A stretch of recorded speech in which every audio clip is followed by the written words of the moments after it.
एकच मागणी मागायची आहे तुम्हाला, मी तुमचा छोटा भाऊ मुलगा असं समजून मी न्याय जो मागतोय तो अशाच पद्धतीने मागेल, परंतु तुम्ही माझ्या पुढे एवढे भक्कमपणे उभा राहा की माझ्याकडून पण काही चूक झाली नाही पाहिजे आणि आपल्याला न्याय पण मिळाला पाहिजे.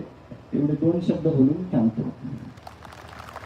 आदरणीय धनंजय दादा, या सर्व समाजाच्या वतीनं मी तुम्हाला आश्वस्त करतो की संपूर्ण समाज आपल्या पाठीमागं कायम शेवटच्या श्वासापर्यंत आपल्या सोबत राहणार आहे. यानंतर संघर्ष योद्धा आदरणीय मनोज दादांना विनंती आहे, आपण जागेवरती बसूनच बोलावं. एकदा जोरदार घोषणा होऊया, लढेंगे जितेंगे. बद्री भाऊ थोडी खुर्ची आदरणीय मनोज दादा जरांगे दादा, थोडी खुर्ची. दादांना या ठिकाणी त्रास झालेला त्रास होत आहे, तर या त्रासामध्येही दादा आपल्या समोर उपस्थित आहेत. एकदा जोरदार टाळ्या दादासाठी. सगळ्यांना जय शिवराय. आपण आज शिक्षक बांधव, सगळे वकील बांधव, अलीकडे डीजे इथे लावून पुढे थोडं डॉक्टर बांधव आपण जमला, तुमच्या मनापासून कौतुक करतो. तुम्हाला मनापासून धन्यवाद देऊ. मी खरंच येणार नव्हतो, माझी तब्येत नाही बरी, पण एवढा मोठा समाजातला एक मोठा वर्ग जे बुद्धिजीवी लोक आहेत ते सगळे एकत्र आले. आपण गेलं पाहिजे. मला बोलायचा त्रास होतो. शेवटी शरीर असतं.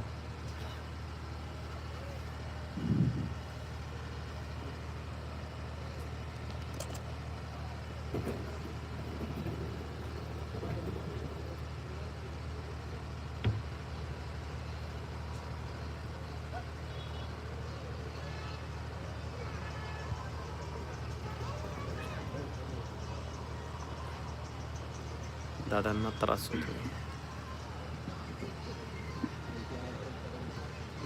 आदरणीय दादा, समाजासाठी आपण अवरात्र झटत आहात.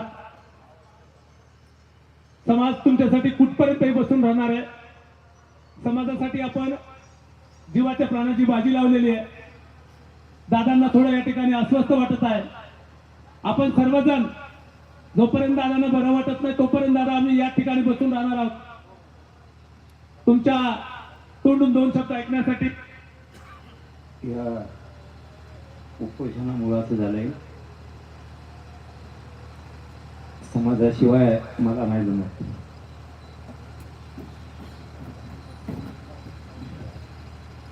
समाजाशिवाय शेवटी मला दम नाही निघत. शेवटी समाजच आपल्यासाठी मोठा आहे. समाजाच्या लेकराचे किती हाल आहेत हे नाही पाहत. म्हणून मला वाटलं की आपण गेलं पाहिजे, कारण हा बुद्धिजीवी वर्ग कधी एकत्र येत नाही. ही पहिली घटना आहे की या समाजातले सगळा बुद्धिजीवी वर्ग एकत्र येतो.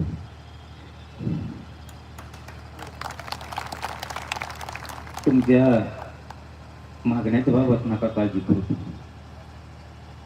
जोपर्यंत माझ्या जीवात जीव आहे तोवर तुमचा मुलगा म्हणून तुमच्यावर कसलंच संकट येऊ देणार नाही. माझ्यावरती येईल, मी काळजी करू नका.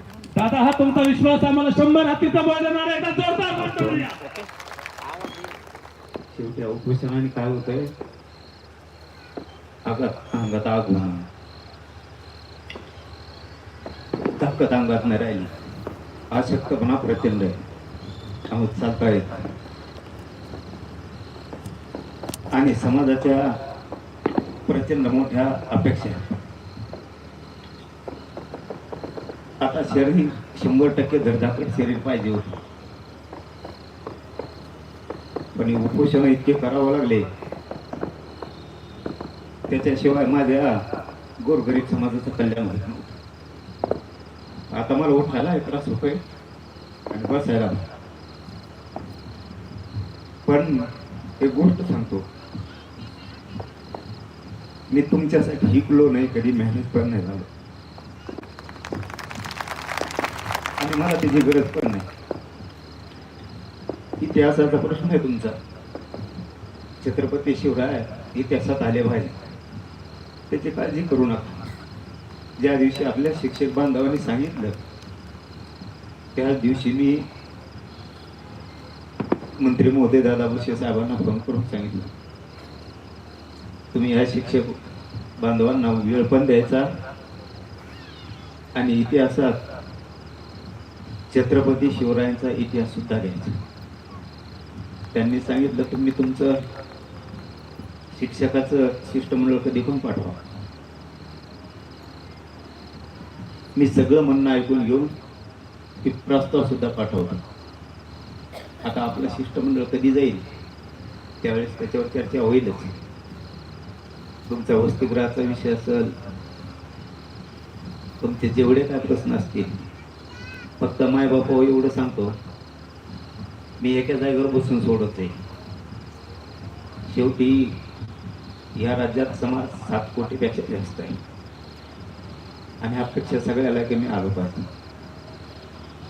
आता मला नाही शक्य, मी आहे त्या जागेवर तुमच्या लेकराचं कल्याण करेन. नाराज होत जाऊ नका. मला लग्नाला येणं होत नाही, सत्याला जाणं होत नाही, विलाजच नाही, कारण सोन नाही करताय शरीराचं.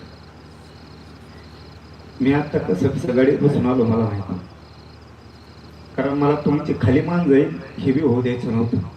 मी नाही आलो परत वार्ता जाणार, मी आलो नाही. समाजाची उंची वाढवायचं सोडून समाजाला खाली मान घालून जगावं असं होऊ नये म्हणून इथपर्यंत द्यायला लागलं. जोपर्यंत जिवंत आहे तोपर्यंत या समाजाचं आणि तुमचं सगळ्याचं संकट अंगावर घेईन. कधी जातीवाद नाही करणार. मी माझ्यापर्यंत आलेला प्रश्न मार्गी लावण्यासाठी ज्यावेळेस आंतरवाडीत लोक येतात त्यावेळेस मी मोकळ्या हाताने वापस जाऊ देत, कोणी पण येऊ दे. आज सगळ्या जाती धर्माचे लोक आले होते, त्यांचा आश्रम शाळेचा विषय होता. त्याच्यामध्ये खूप शिक्षक लोक पण होते आणि सगळ्या जातीचे होते. सगळ्या जातीचे सांगतो मी तुम्हाला, म्हणजे तिथं मराठा, दलित, मुस्लिम त्याही जातीचे होते, वंजारी, धनगर, सगळ्या जाती धर्माचे लोक आले होते. संजय शिरसाट मंत्री महोदयाला फोन करून सांगितलं सामाजिक न्याय विभागाकडे हा विषय येतो, आश्रम शाळेचा विषय, गोरगरिबांचे लेकरं त्या शाळेत शिकतात आणि शिक्षकाला जर आत्महत्या घ्यायची वेळ येते अवघड होईल. शिरसाट साहेबांनी त्यांच्याशी 2 घंटे जवळपास चर्चा पण केली. त्यांनी मला येऊन पण सांगितलं, त्यांनी प्रस्ताव त्याबाबतचा वर द्यायचंही कबूल केलं. माहीत नाही तुम्हाला म्हणून आजची माहिती देतो. राहिला निधीचा विषय, ते अजितदादा पवार साहेबांकडे विषय येतो. त्यांची 2 तारखेपर्यंत त्यांना वेळ देतो म्हणून मी सांगितलं नाही. हे बघा, तुम्ही नोकरी करताय, तुम्ही बुद्धिजीवी लोक आहे, तुमच्या लेकरा बाळाच्या आयुष्याचा प्रश्न आहे आणि मी उभारीच यासाठी समाजाला घ्यायला लावतोय. तुम्ही तरी कमीत कमी जातीवाद करू नका. राजकीय जातीवाद म्हणतोय, तुम्ही तरी बुद्धिजीवी लोक, डॉक्टर असतील, शिक्षक असतील, वकील असतील, तुम्ही फक्त राजकारणात गुंतू नका.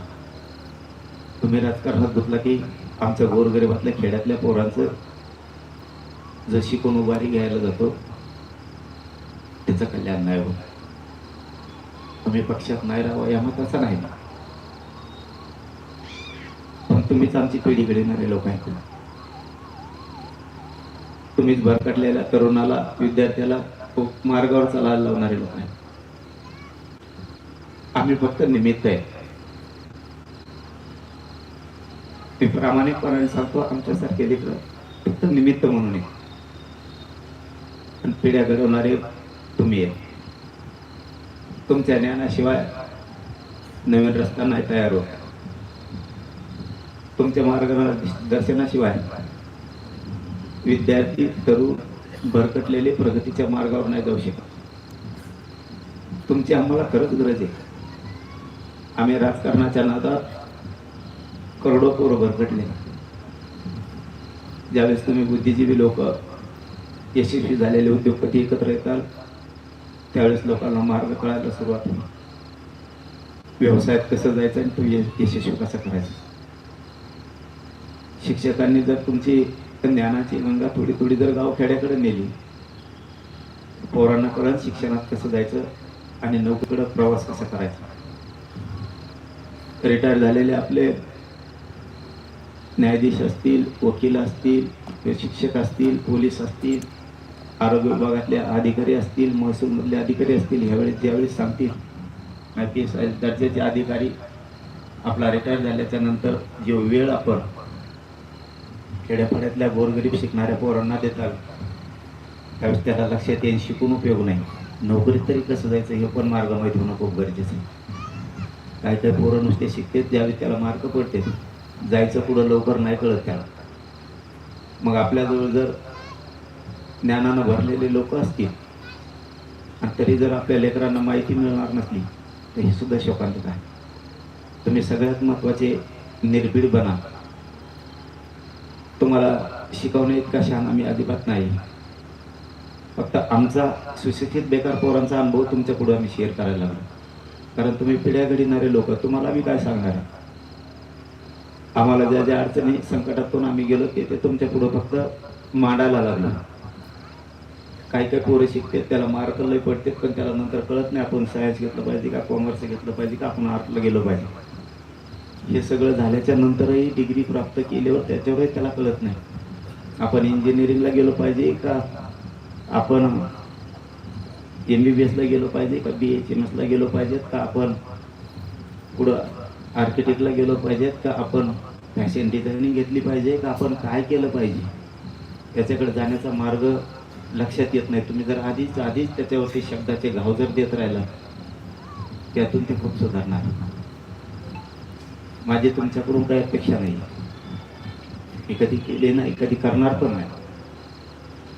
या समाजाला वरती न्यायचं हे स्वप्न घेऊन आलो आणि मरताना ते पूर्ण करून जाणार, तसं मारणार. कधी तुम्हाला खाली मान घालून चालावं लागेल बुद्धिजीवी लोकांना, असं एक सुद्धा पाऊल नाही उचललं. या समाजासाठी आणि याला प्रगतीवर नेण्यासाठी कधीच, या समाजाला वरती नेण्यासाठी मी कधीच माझं पाऊल चुकीचं नाही पडू देणार. आणि मी माझ्या या 1.25 वर्षाच्या काळात पडवून नाही दिलं. शेवटी शरीराची झीज काय झाली आणि शरीराला किती वेदना झाल्या तरी मी नाही. माझ्यावरती आणि माझ्या विरोधात खूप मी वैरपत करलेलं आहे.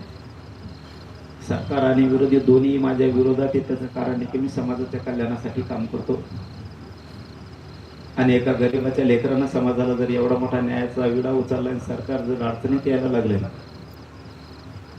तर याच्याकडे सुद्धा बघितलं पाहिजे. तरी मी तमा नाही बाळगेत, कारण मला पुढं शेवटी त्या समाजाचे लेकरं दिसतात, त्यात तुमचे पण लेकरं आले. एक मात्र शेवटचं सांगतो, शिक्षक जरी असला, पोलीस जरी असला किंवा कुठलाही कर्मचारी शासकीय असला, आरक्षणाशिवाय त्याला पुन्हा नोकरी नाही. मूळ पाया भक्कम करणं लय गरजेचं आहे. जे आपण प्रगतीची उभारणी म्हणतो ती करताना अगोदर आपल्याला आरक्षण सुद्धा लय महत्वाचं आहे. आणि ते देण्याची जबाबदारी ज्या दिवशी मी माझ्या खांद्यावर घेतली त्या दिवशी तुमच्याशी इमानदारीनं वागलो. तुम्हाला ज्यावेळेस मायबाप मानलं त्या दिवशीपासून मी आजपर्यंत मुलाची भूमिका कायम निभावली. मायबापाशी गद्दारी लेकरू कधीच करत नाही, तसं तुमच्याशी कधी गद्दारी केली नाही. पण माझा एक मायनस पॉईंट झाला, त्याला आता नावीलाज आहे. समाज आता आनंदात बघायचे दिवस आले तर माझं शरीर साथ द्यायला तयार. कधी समाज एकत्र येत नव्हता आणि आज तुम्ही सिद्ध केलं की जो बुद्धिजीवी समाज एकत्र कधी येत नाही तो सुद्धा बीडमध्ये एका ताकदीने एका जागेवर बसला. आणि नुसता बसलाच नाही, ज्या समाजाला आणि ज्या समाजाचे लेकरं खुर्चीशिवाय बसत नाहीत ते लेकरं हरळीत मांड्या घालून बसले. ही मराठ्यांची एकजुटीची ताकद आहे. ना कधी खुर्चीला भुकायला लागला समाज नाही काय पुढच्या बाजूला खालीच बसलेत आणि मागच्या बाजूला खुर्च्या नाही तर खालीच बसलेत. ही आपली खरी एकजूट आहे मायबापा. आणि तुमचा कर्मचाऱ्यांचा कार्यक्रम होता म्हणून बाकीचे पोर डिस्टर्ब करते म्हणून ते सुद्धा आले नाही किंवा येऊ पण दिले नाहीत आपण. कारण आणखीनही आपल्याला खूप लांबचा पल्ला गाठायचा.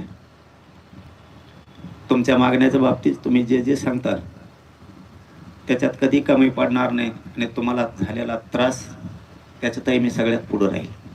आणि पुढचं एक सांगतो, त्रास झाला तरी आता दबून ठेवू नका. तुम्ही सुद्धा दबून ठेवू नका. आणि तुम्ही जर बाहेर निघायचं बंद केलं तर समाजावर त्याचे वेगळे परिणाम होतील. ते नाही कळून येतं पण त्याची झळ मात्र गावखेड्यापर्यंत जाते. ज्या दिवशी बुद्धिजीवी माणूस रस्त्यावर असतो त्या दिवशी सर्वसामान्य सुद्धा रस्त्यावर असतो. एखाद्या वेळेस सर्वसामान्य नाही आला किंवा बुद्धिजीवी जर नाही आला त्याची झळ शेतकऱ्यांपर्यंत जाते.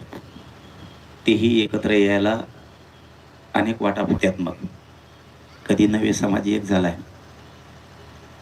तुम्हाला कोणी अंतर देणार नाही, तुमची एकजूट बी कोणी फोडणार नाही. तुम्ही बघितलं या समाजाच्या एकजुटीवरती काय होऊ शकते. न कधी 40-42 वर्षात न मिळणारं आरक्षण ओबीसीतलं या मराठा समाजाला मिळालंय तुमच्या एकजुटीमुळे. ही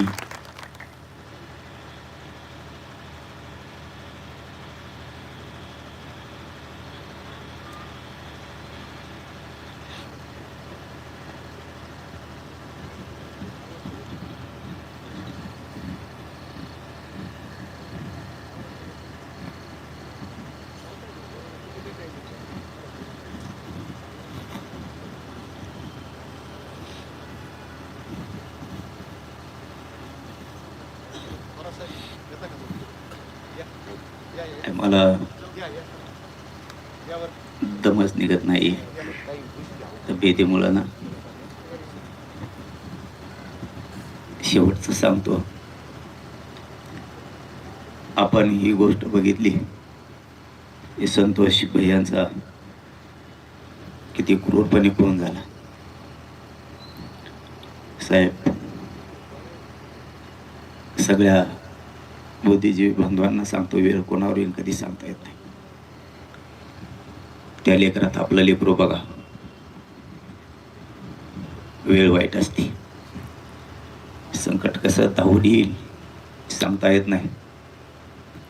तुम्ही शिक्षक असाल, तुम्ही नोकरदार वर्गात असाल, तुम्ही सर्वसामान्य शेतकरी असाल, आपल्यातल्या छोट्या छोट्या वादाच्या दोऱ्या तोडून टाका. तुम्हाला माझी हात जोडून विनंती, आपल्यावरती लई कोपलेले लोक आहेत, आपण पुढे जावा असं कोणाला वाटत नाही. आपल्यात कसे दुरावे निर्माण होतील यासाठी देव पाण्यात ठेवण्यात लोक.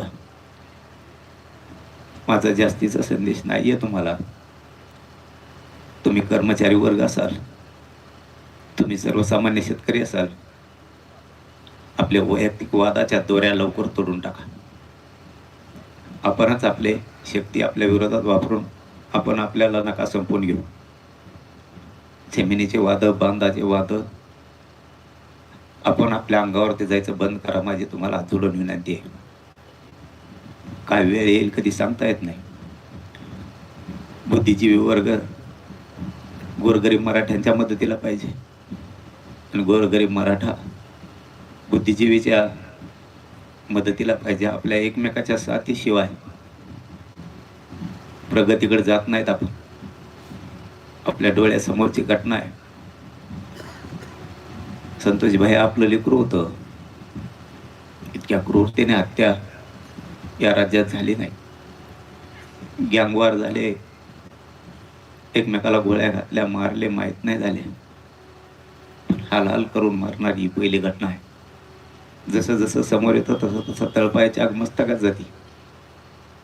काय तो फोटो, एका फोटोवरून जर सगळं रात्र राज्य विचलित झालं. सगळ्या त्यांचा भाऊ समोर बसला, आपल्याला बोलता येत नाही. ज्याची घालमेल त्याला माहीत असते. बेगडीपणानं काम करणाऱ्यांना याची जाणीव नसते. राजकीय स्वार्थासाठी दुसऱ्याच्या वेदनाची जाणीव नाही कळत. पण ज्याची खरी मनातली माणुसकी जिवंत असते ना, ज्याला आपले स्वतःचे लेकरं आणि दुसऱ्याचे लेकरं सारखे वाटतात ना, त्याला या वेदनेची जाणीव असते. गाडीला टेकून बसवलेला संतोष भैयाचा फोटो हातात झालेला आहे. माणूस किती याचना करत असेल, किती भयंकर टाईम असणार आहे तो. साधी सोपी गोष्ट नाही आहे. समाजा हो जागे वारे काय नको रे बाबा आम्हाला तुमचं. कोणाच्याही लेकरावरती ही वेळ येऊ शकते. पैशावाला असू द्या नाही तर गरीब असू द्या, ही वेळ येऊ शकते बरं का. मायबाप हो, तुमच्या पायाच्या चरणी लोळण घेऊन सांगतो, पुढच्या काळात तरी एकजूट नका पटवून देऊ.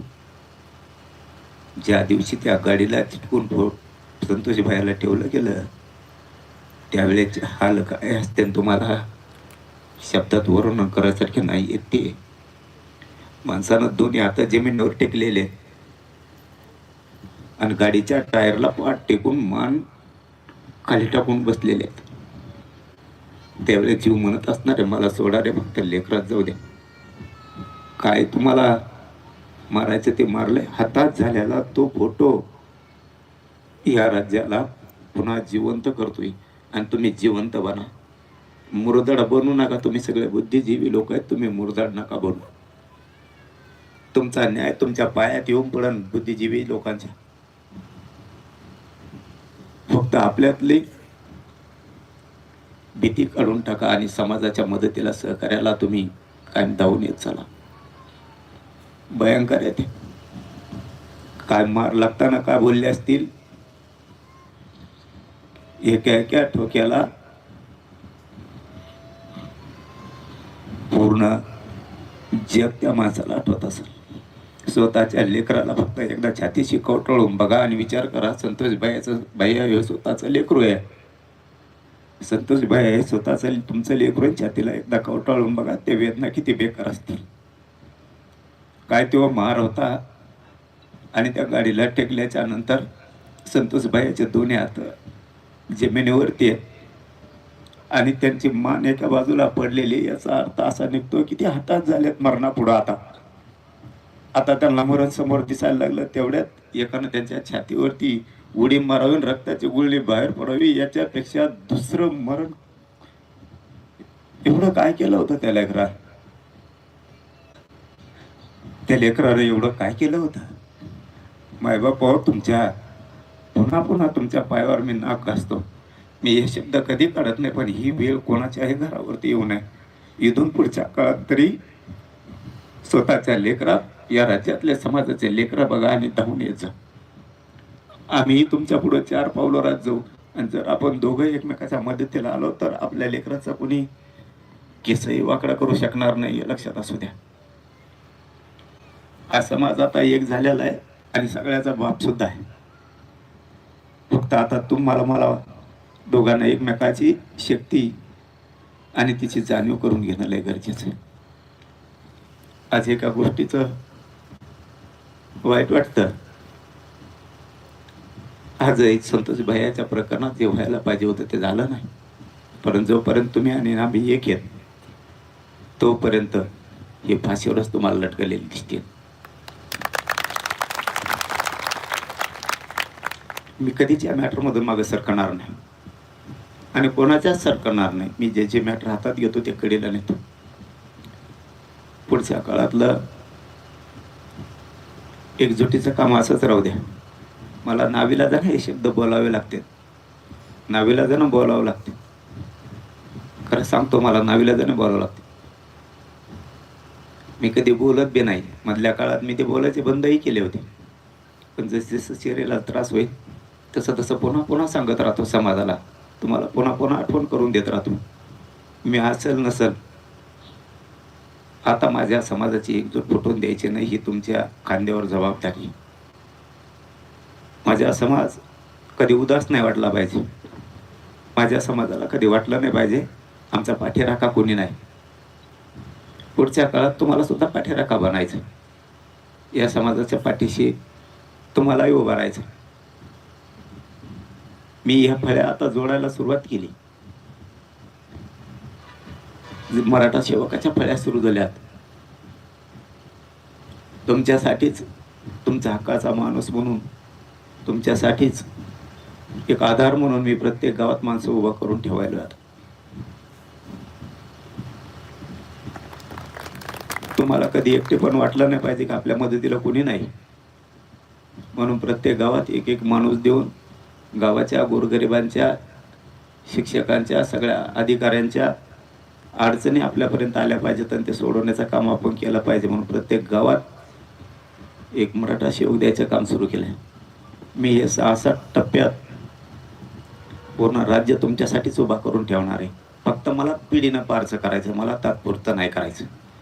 जसं तुमच्या लेकराला आयुष्याचं आरक्षण दिलं, पिढ्यांना पारचं आहे ते तात्पुरता आनंद नाही आहे आणि तुम्हाला तो कळतो. आमच्यापेक्षा जास्त तुम्हाला बुद्धिजीवी लोकांना जास्त कळतो आरक्षण म्हणजे काय चीज आहे. आता बढत्या पण मिळतील, नोकऱ्या पण मिळतील आणि उच्च शिक्षण पण मिळतील. आपल्या बढत्या पण होत नव्हत्या. तुम्हाला पिढ्याचं पारचं ते दिलं. पिढ्यांना पारचं आता आपल्या लोकांना व्यवसायसुद्धा द्यायच्यात. आपण तात्पुरतं नाही द्यायचं. उभारणी करून ठेवली तर पक्ष आणि संघटना म्हणून नाही करायची, तर समाज म्हणून तुम्हाला कायमचा आधार, तुम्हाला कायमचा पिढ्यांना पारचं टिकल अशा स्वरूपाची ती करायला. या राज्यातले आजी माजी डॉक्टर, शिक्षक, वकील हे सुद्धा जवळपास 10 ते 20 हजार लोकांचे राज्यभरातले टीम आपण दुसऱ्या टप्प्यात उभा करायला लागलो एकमेकांसाठीच. त्याच्यात सगळा वर्ग आला. मग आपण व्यावसायिकांपासून सगळ्या टीमा, शेतकरी वर्गांपासून सगळ्या करायला. आणि ज्या दिवशी बुद्धिजीवी आणि कष्ट करणारा शेतकरी मराठा एकत्र येईल ना, त्या दिवशी प्रगतीचा झेंडा फडकलेला दिसणार आहे. हे दोघं एकत्र येणं खूप गरजेचं आहे. यशस्वी उद्योगापासून तर सगळे कर्मचारी, सगळ्या क्षेत्रातले आणि मराठ्यांचा शेतकरी वर्ग ज्या दिवशी बुद्धिजीवीची आणि कष्टानं मेहनत करणाऱ्या वर्गाची एकजूट होईल ना, त्या दिवशी प्रगतीकडे आपण जाणार आहे. पण हे पिढ्यांना पारचं उभा करायचं. आणि ते उभा करण्यासाठी खरंच आज तुमचं कौतुक आहे. शिक्षक वर्ग म्हणण्यापेक्षा नोकरदार कर्मचारी वर्ग बाहेर पडत नाही आणि तो आज बीडच्या माध्यमातून बाहेर पडला आहे. कारण हे राज्यभर आपण आता असं उभा करत राहणार आहे. तुम्हाला थोड्याच दिवसात मराठ्यांचे 10-20 लाख कर्मचारी एका छताखाली दिसतील. राजकारण बिजकारण नाही. तुम्हाला आज आकडा नको सांगायला, आता सांगत नाही मी. तो 3-4 फळ्यात हे खूप मोठं काम उभं करणार आहेत आपण. राजकारणाच्या पलीकडचं हे उभा करून या समाजाला आपला तर आता उपयोग नाही, पण आपल्याला पुढच्या पिढ्यांसाठी उभा करायसाठी राहिलेला वेळ आणि राहिलेले वर्ष आपल्याला पुढच्या पिढीसाठी द्यायचे. तर आपण सुधारावं म्हणून नाही, आपण सुधारावं म्हणून जर आपण काम करायला लागलो, आपण पुढची पिढी सुधारू शकत नाही. मलाच उदाहरणार्थ माझ्यावरूनच सांगतो, मला जर नाद लागला मी सुधारण्याचा, तर मी पुढची पिढी नाही सुधारू शकत. आता पुढचं आयुष्य राहिलेलं माझं आणि उदाहरणार्थ तुमचं, हे जर आपण पुढच्या पिढीसाठी खर्च केलं, आपण पुढच्या पिढ्या आनंदात करून जाणार आहे. मग तुम्ही आणि मी सुधारायचं म्हणलं तर आपण पुढची पिढी सुधारू शकत नाही. आपणच सुधारू, ऐशाराम करू. पुढची पिढी आपण आपल्या हातानं बर्बाद केलेली असणार. शेवटचं मोलाचं सांगून जातो, जे माझ्याकडे तेवढं. तुमच्यासाठी माझ्याजवळ जेवढं आहे तेवढं शेवटचं सांगतो. तुमच्यासाठी माझं फक्त बळ लागणार आहे. तुमच्यासाठी माझ्याकडून जेवढं बळ लागणार आहे आणि जे माझ्याजवळ आहे ते मी तुम्हाला द्यायला तयार आहे. माझं बळ द्यायला मी कुठंच तुम्हाला कमी पडणार नाही. माझी पूर्ण शक्ती बुद्धिजीवी लोकांसाठी मी द्यायला तयार आहे. तुमचे जेवढे प्रश्न असतील तेवढे सांगत जा. मी ताकदीने ते सोडायचा प्रयत्न करेन, पण इथून पुढं तुम्ही